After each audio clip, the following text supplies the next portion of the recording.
Sumpah setiamu yang dulu kini masih tersimpan di hati,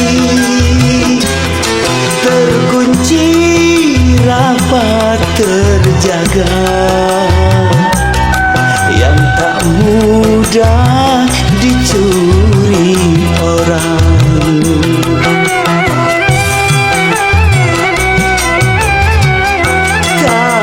Setelah dirimu dapat orang yang lebih